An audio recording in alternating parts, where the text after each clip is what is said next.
Hello. हाँ बच्चों, अब तक हमने 2.1 एक्सरसाइज का क्वेश्चन नंबर फर्स्ट किया था, ठीक है, और वो आपको समझ में आ गया होगा। अब हम क्वेश्चन नंबर सेकंड डिस्कस करते हैं। क्वेश्चन नंबर सेकंड ये है कि निम्नलिखित में से प्रत्येक में एक्स स्क्वायर का गुणांक ज्ञात करना है।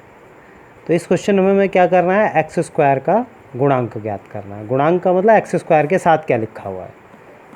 अब अगर आप ये वाला बहुपद देखते हैं जो है 2 plus x square plus x, तो यहाँ आप ये देख रहे हैं कि जो एक्स स्क्वायर है उसका जो गुणांक है मतलब उसके साथ क्या लिखा है, तो आप देख रहे हैं उसके साथ कुछ नहीं लिखा हुआ, तो हम उसको क्या मान लेंगे, एक मान लेंगे। अगर किसी चर के साथ कोई संख्या नहीं लिखी तो संख्या को हम एक मान लेते हैं। तो यहाँ इस बहुपद में एक्स स्क्वायर का गुणांक क्या हुआ, एक। इस बहुपद में x का गुणांक एक हुआ।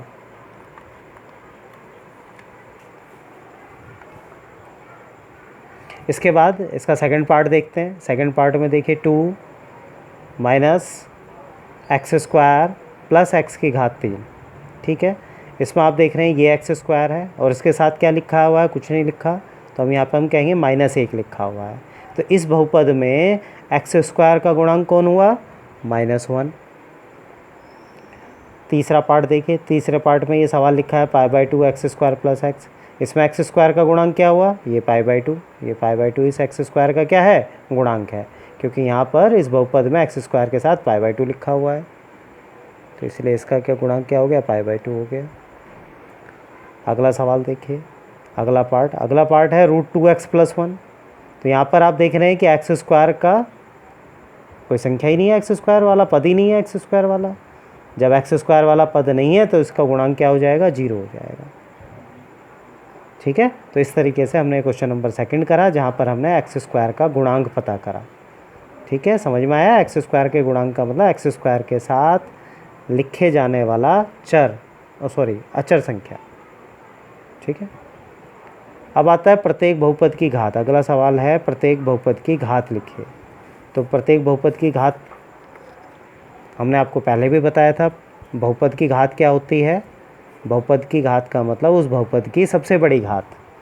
अब आप देखिए ये जो पहला पार्ट है ये है 5x की घात 3 जमा 4x की घात 2 जमा 7x।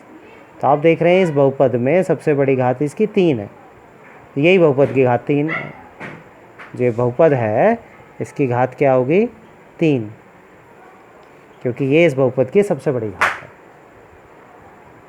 बहुपद की सबसे बड़ी घात को सेंटर्ड कर। नेक्स्ट क्वेश्चन, नेक्स्ट पार्ट में आप देखिए अगला लिखा है 4 - y²। तो यहाँ बहुपद की घात क्या है, 2। सबसे बड़ी घात इस बहुपद में 2 है, तो इसलिए इस बहुपद की घात क्या हो जाएगी, 2 हो जाएगी। अगले पार्ट में देखें तो 5t - वर्गमूल 7। तो यहाँ आप देख रहे हैं जो सबसे बड़ी घात है वो 1 है, क्योंकि चर है यहाँ पे t और इसकी घात क्या है, 1 है, तो बहुपद की घात भी क्या होगी, 1 होगी। तो जो बहुपद दिया है उसकी जो सबसे बड़ी घात है वो उस बहुपद की घात मानी जाएगी। यहाँ पे तो 3 लिखा है, ये क्या है, एक अचर राशि है, कोई चर ही नहीं है यहाँ पे। जब कोई चर नहीं है तो उसकी घात क्या मानी जाएगी, 0। तो 3 जो बहुपद है तो ये बहुपद, लेकिन इसकी घात क्या है, 0 है।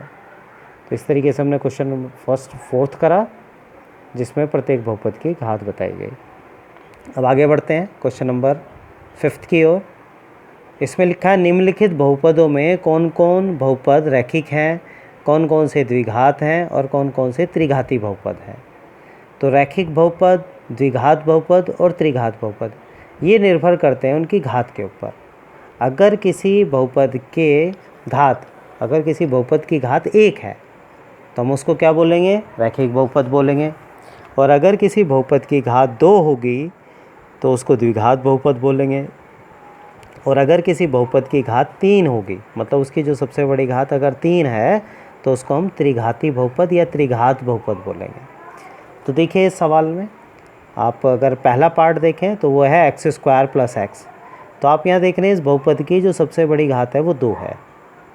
अब क्योंकि इस बहुपद की घात 2 सबसे बड़ी घात है, इसलिए इस बहुपद की घात भी 2 हुई, और जिसकी भी घात 2 होती है उसको हम क्या बोलते हैं, द्विघात बहुपद। तो ये क्या हुआ, द्विघात बहुपद। सेकंड वाले पार्ट में देखें तो सेकंड वाले पार्ट में आप क्या देख रहे हैं कि सबसे बड़ी घात क्या है, 3, इसलिए ये क्या हुआ, त्रिघात बहुपद। तो इसको हम लिख देंगे त्रिघात बहुपद।